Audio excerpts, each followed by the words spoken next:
Ani kusaba head teacher otabale certificate yesomero ebiraho ndiraho nibye.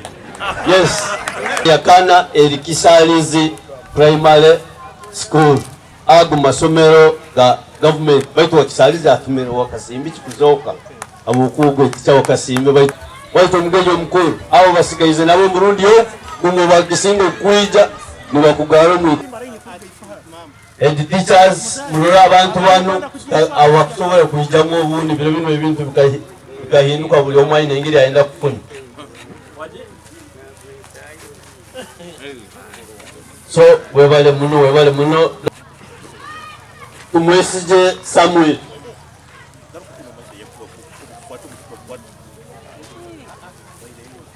tutunule kono nabali bona mbakwasize dara ati bano Sebunya Spirian presentinga okulungi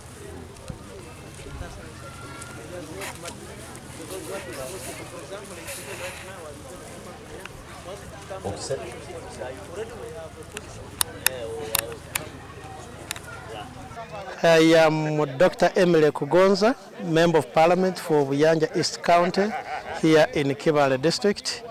Today we had a great day of awarding prizes to the best performing candidates in the 2022 PLE which was released just about a few weeks back. And this is a tradition that has been on for about 10 years. Initially it was started by Honorable Kasaija when Buyanja East was still part of Buyanja. Now there are two constituencies. And at the time it was conceived, the performance of candidates in the primary living examinations in Kibale district, which ideally then was covering, was the same size as Buyanja County, was very, very poor. We used to be among the last in the country, and working together with the education department of Kibale district and other education technocrats hailing from this area, we crafted a formula that would be able to encourage the candidates themselves, but also the schools themselves, because the awards are not only going to learners, but also the head teachers of the best performing schools, and also to the schools themselves, but also to the sub-counties that have been able to deliver the best results. And in this way, we've been able to generate competition that is very positive, so that our children can first of all appreciate education, and they know once it is rewarded it's something that is valuable, and we have consistently seen an improvement in the performance in education. For now, we've seen about 98.4% of all our candidates pass.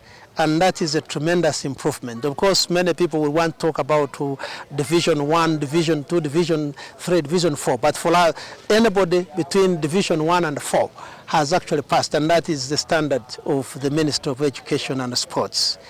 And of course, we had, there was a lot of excitement because people have been awarded and all that. And to me, as a leader hailing from this area, I'm very much impressed. And I know come the next year, the performance will be better, both in government-aided schools and also in the private schools. But as you might have heard at the same function, there were different voices, some in favor and some against, particularly on what is coming from the central government, that parents in government schools should not be paying any money. Of course, from my side, it is a matter that requires national discourse. We need to kind of build national consensus on the matter, because it's quite critical, because we also know the capacity of our government. We have many schools that are not built to date. We have many schools that do not have classrooms, even the desks, the scholastic materials, no latrine. We know many schools don't have teacher houses, and all these, and these contribute immensely to the performance of any given institution.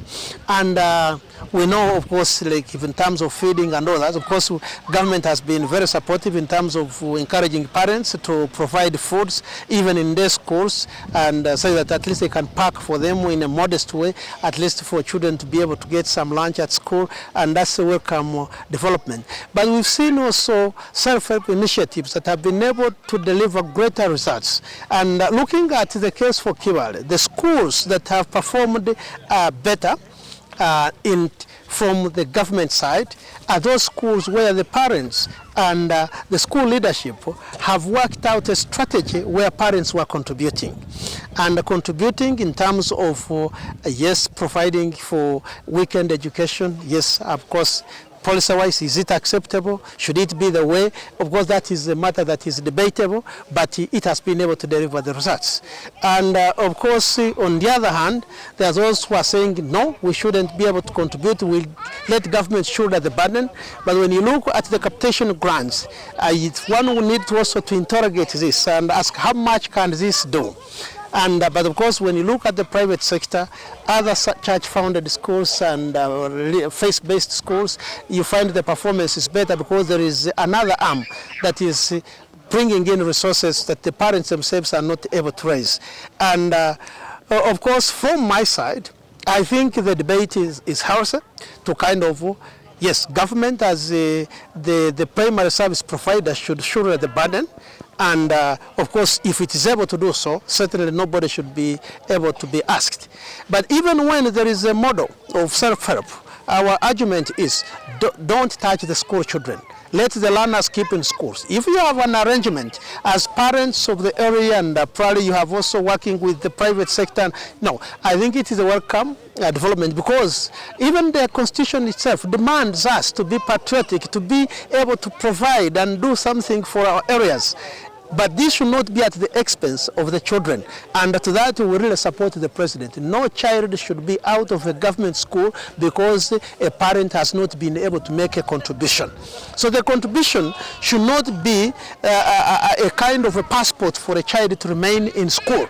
And that is an argument that we all strongly support. But it requires a national consensus, and there should be explicit guidelines, such that whether a councillor is speaking, whether a member of parliament is speaking about the matter, whether it is somebody from the education department, should be able, all of us should be able to read from the same page and deliver the same message, and provide guidelines of the do's and the don'ts. And I think that is how best the nation will be guided in as far as this matter is concerned. The promoters of homosexuality in our institutions. Homosexuality is not part of our culture in Uganda. Homosexuality, there are communities out there that have embraced it, but certainly not us. And if it is not part of us, it shouldn't be forced on us, and people should. Yes, for people who want to practice it wherever it is acceptable, let them go ahead, but not in our schools and not in our country, not in our communities where it is not part of our culture. People should not, we condemn those that are sponsoring the same. But if people willingly elsewhere, where it is revered, and I have no problem if they think it is their right, and certainly I don't want to go into that direction, but for our case, knowing our culture very well and knowing our values, and certainly I don't support that. And one thing that we must do is, first of all, the education ministry, of course, of recent it has come up to talk explicitly about the same, but I think as a nation, we need to come up with clear guidelines on how the people in schools, the school management committees, the PTAs, the matrons in schools, those in the learners themselves, the teachers themselves, on what kind of information should be given at this time, at this point in time. Because first of all, the voice is there, and we need for people to appreciate that there is this voice, and we must fight it early.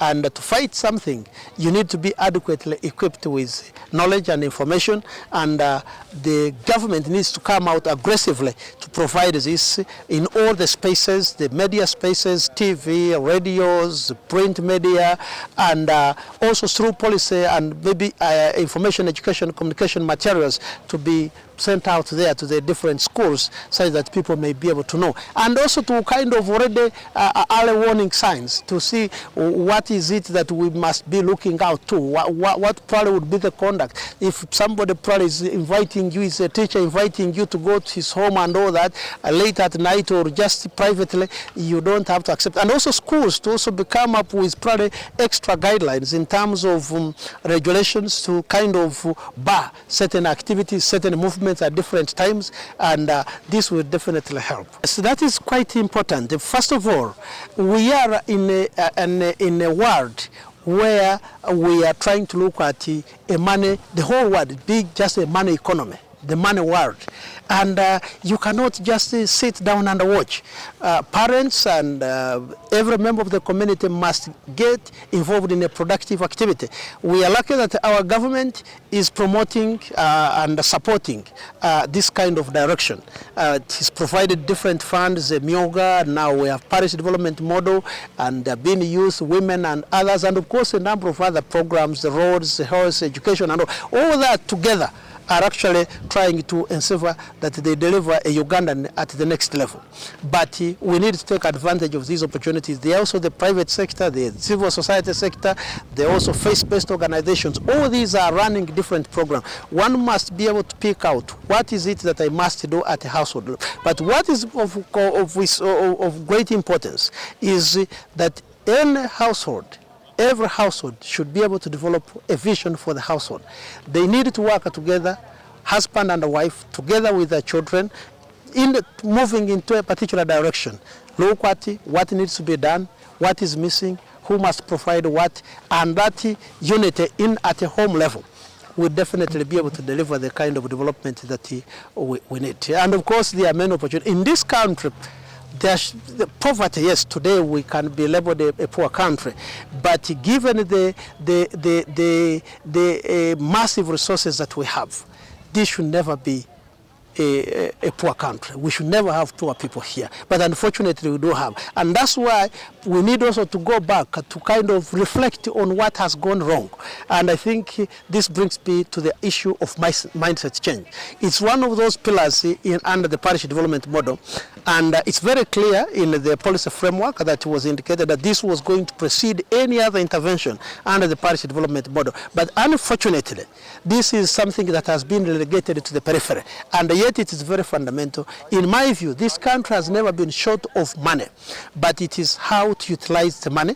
It's about how to tap the money and how to work frugally, how to work intelligently, how to work efficiently, how to work effectively with the monies that are available. And unfortunately, you can only unlock that when you have got the appropriate mindset. So we need a mind reconfiguration. And unfortunately, we seem to have fewer mindset changes in this country. I'm Hon Emely Kugonza, the Education Officer in charge guidance and counseling, Kibale District. Yes. Now tell us about the performance. How did we perform? Yes, we performed well compared to last year.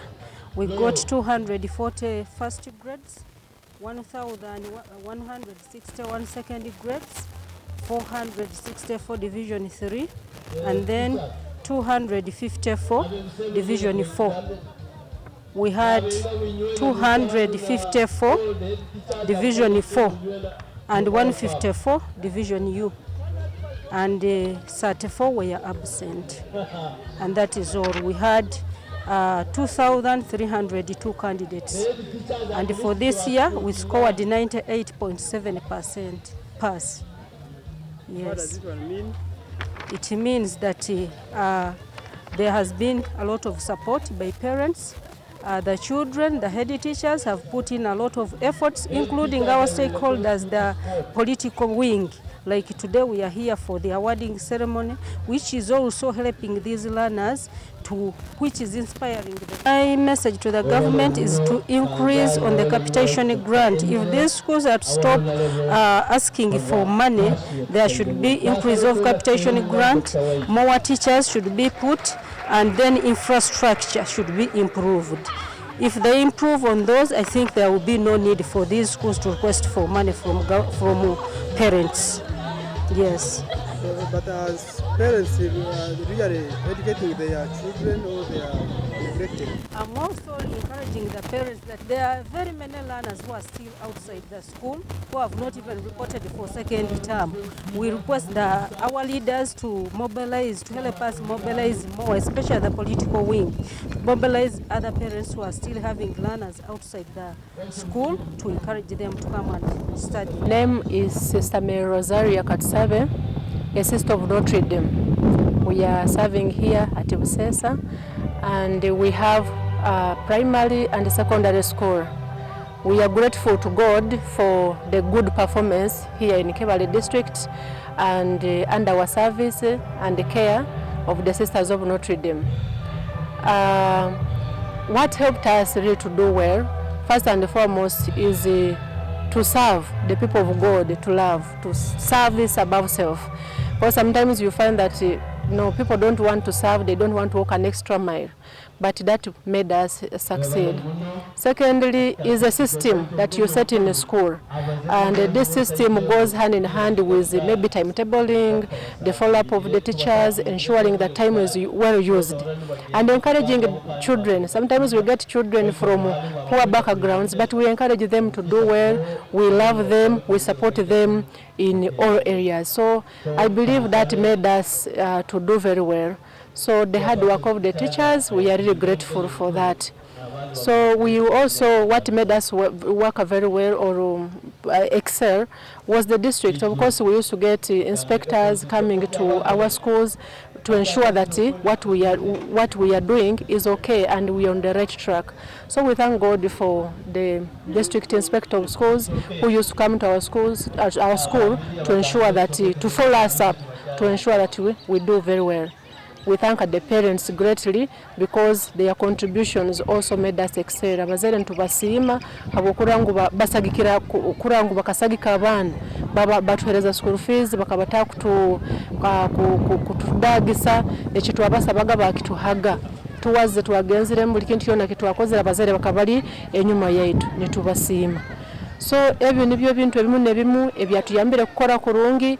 Abana abakozere kurungi bakafuna mukaga bali bana batano kandi omwana yatusembere akafuna 10 aggregate 10, and that was it is an achievement for the district and also for the school as well as the Sisters of Notre Dame. So we thank the Lord. Do you have any challenges with the education sector? Really, we didn't have any challenge with them because we comply to whatever that they say. So we really did not have any problem or any challenge. Of course, we would have challenges here and there with parents who would pay slowly by slowly, but finally, yeah, we would be patient with them and they pay school fees just slowly by slowly, but we didn't have.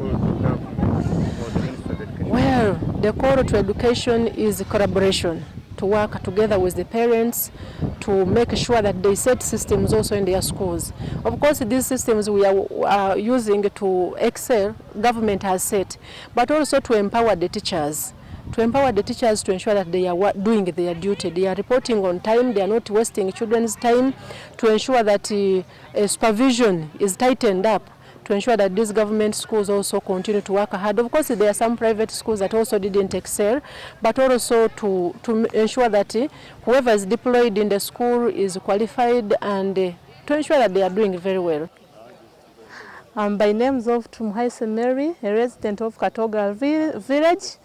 I have a child who sat in Karama Primary School and it's a government school. I send my sincere appreciation to the government for the support that is rendering to our children, for more especially encouraging them to work hard. Also, I thank our area MP for Yanja East constituency, Honorable Dr. Emely Kugonza, who has given us mattresses to appreciate our children for the performance they achieved last year. Amabaraga nyo kamle Alfred kuruga Karama sub county nisima omwana wange niwe murungi James akakolera omusomero ya government Karama primary school yasobora kutunga obonero 16 nisima government abo kutukonyeraho na head teacher wa Karama Primary School abakusomesa abana baitu basobora kuraba ebigezo bya PLE. Ninsima na Dr. waitu Emely Kugonza abakututekaniza kurungi abana baitu nabasima abokora kurungi natwereze ebisembo byemufaliso. Ninsima na government ya Kibale abokutwekambisa abana baitu kubasomesa nuko maiso basobole kutubera bomugaso.